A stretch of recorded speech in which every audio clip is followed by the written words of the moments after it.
Assalamualaikum warahmatullahi wabarakatuh. Selamat siang, salam sejahtera untuk semuanya.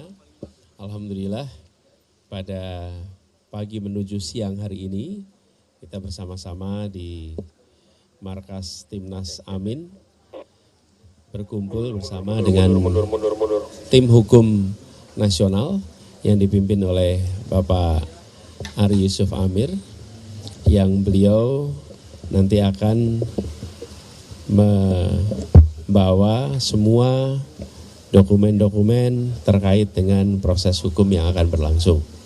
Jadi pagi hari ini kita tadi berjumpa sebentar, lalu mereka bersiap akan segera menuju ke MK. Jadi pagi hari ini sudah fase berikutnya seperti kami sampaikan tadi malam, bahwa kita menginginkan agar praktek demokrasi kita menjadi lebih baik, dan harapannya dengan adanya proses di MK bisa menjadi pembelajaran juga bagi kita semua. Itu saja sebagai pengantar, silakan kalau nanti teman-teman ada pertanyaan, tapi saya akan nanti memberikan kesempatan juga pada Pak Ari untuk menjelaskan. Silakan ada pertanyaan.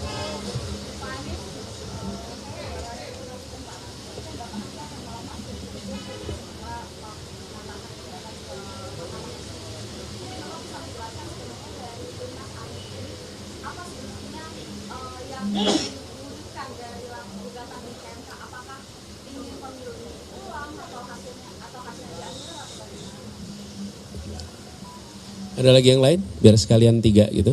Yuk. Mas Anies, selamat siang. Saya Santi Dewi, Mas, dari IDN Times.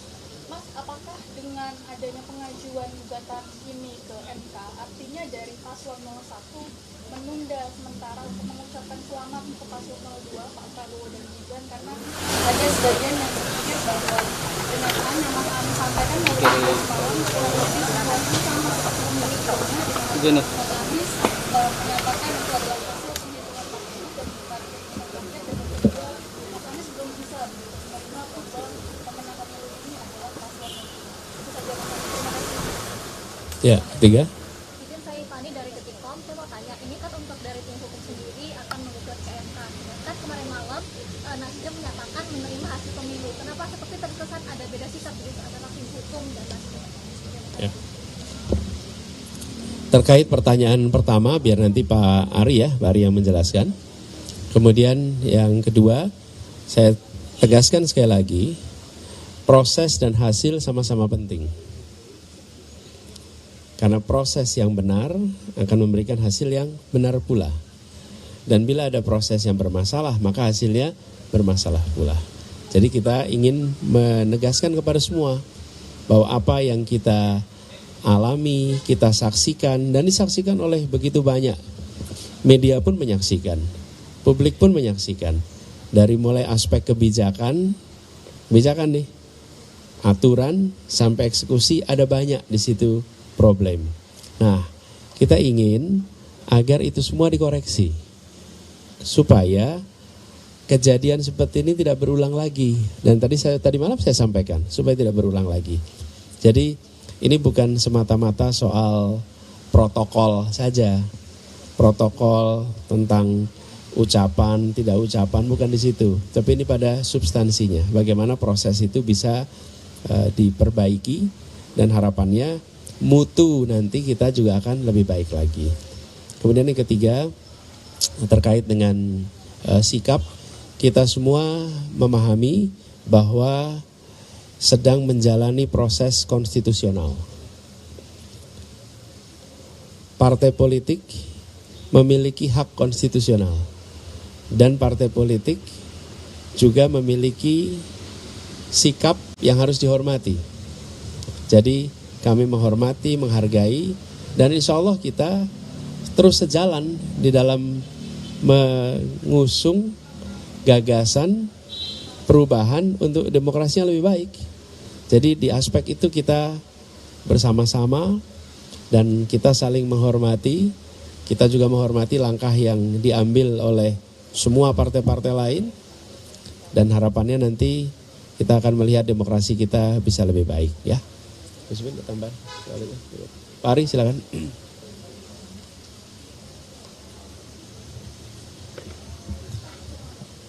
Baik, terima kasih. Assalamualaikum warahmatullahi wabarakatuh.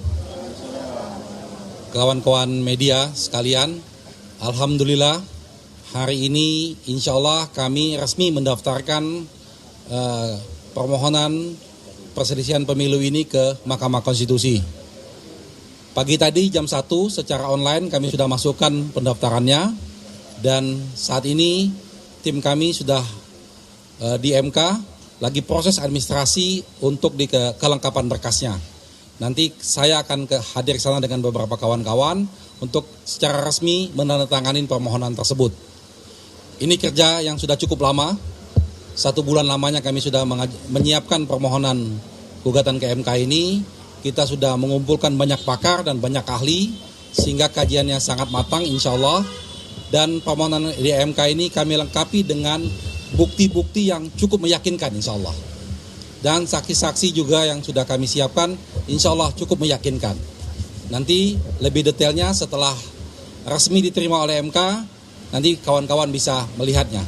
Demikian saja dari saya, terima kasih. Assalamualaikum warahmatullahi wabarakatuh.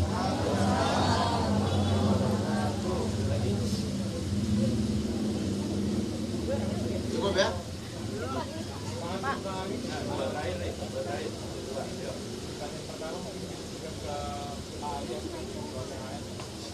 Pertama yaitu yang sebelum penetapan hasil pemilu ini yang disoroti baik oleh Pak Anies dan Timnas adalah kecurangan pra TPS. Sementara kita tahu bahwa di Mahkamah Konstitusi yang disengketakan adalah sengketa hasil pemilu, bukan pra pemilu atau apapun. Nah, dari tim hukum nasional Amin, apakah yakin variabel-variabel utama dari pra TPS itu dapat disengketakan di yang kedua? Ini kan jalur konstitusi sedang berjalan, lalu antusias masyarakat juga seakan-akan masih optimis beberapa keputusan yang berubah. Mungkin ini akan banyak masyarakat baik pendukung dan relawan baik dari partai dan juga akan mencoba melakukan demonstrasi. Bagaimana tanggapan dari Pak Anies melihat situasi bahkan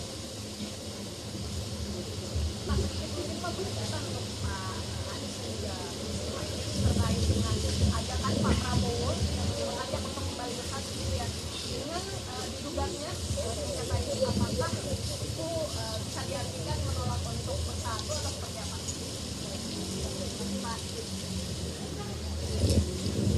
Ya baik, saya jawab teknis hukum dulu. Jadi tentang kewenangan Mahkamah Konstitusi itu sudah melalui kajian yang panjang. Jadi ada pemikiran yang seperti itu, tapi itu tidak sepenuhnya benar. Karena sesungguhnya ketika Mahkamah Konstitusi dibentuk, itu adalah penjaga konstitusi kita. Dan sekarang ini konstitusi kita lagi bermasalah. Nah, masalah-masalah inilah yang kami sampaikan di Mahkamah Konstitusi, diikuti dengan fakta-fakta dan bukti-buktinya. Insya Allah atas kepercayaan dari Pak Anies dan Gus Muhaimin, kami akan menjalankan amanah ini sebaik mungkin dan menyelesaikannya secara terhormat. Terima kasih.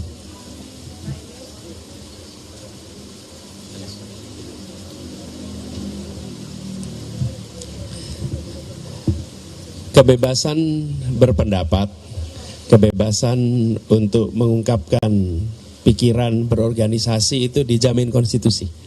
Jadi ketika ada warga negara yang memilih untuk mengungkapkan ekspresinya dalam bentuk tulisan, dalam bentuk podcast, dalam bentuk rekaman, termasuk juga dalam bentuk poster, dalam bentuk spanduk, dalam bentuk jumlah massa, itu adalah hak warga negara. Dan hak warga negara ini harus dihormati karena itu bisa diungkapkan untuk isu apapun juga. Karena itu apabila kita menghormati konstitusi, menghormati prinsip bernegara kita, maka itu juga harus dihormati. Jadi pandangan saya terhadap ungkapan-ungkapan saat ini yang dilakukan di luar MK adalah hak konstitusional yang harus dihormati dan tidak boleh dihalangi. Ya. Kemudian terkait dengan undangan kita begini, pada prinsipnya kita menginginkan agar proses ini berjalan tuntas. Dari situ baru kemudian nanti kita lihat. Tapi yang pasti kami tegaskan bahwa agenda perubahan itu terus ingin kita bawa. Karena kita ingin Indonesia yang adil, Indonesia yang memberikan kesetaraan kesempatan, dan Indonesia yang pemerintahannya memberikan ruang berdemokrasi yang benar, yang baik. Jadi agenda itu yang akan kita bawa terus.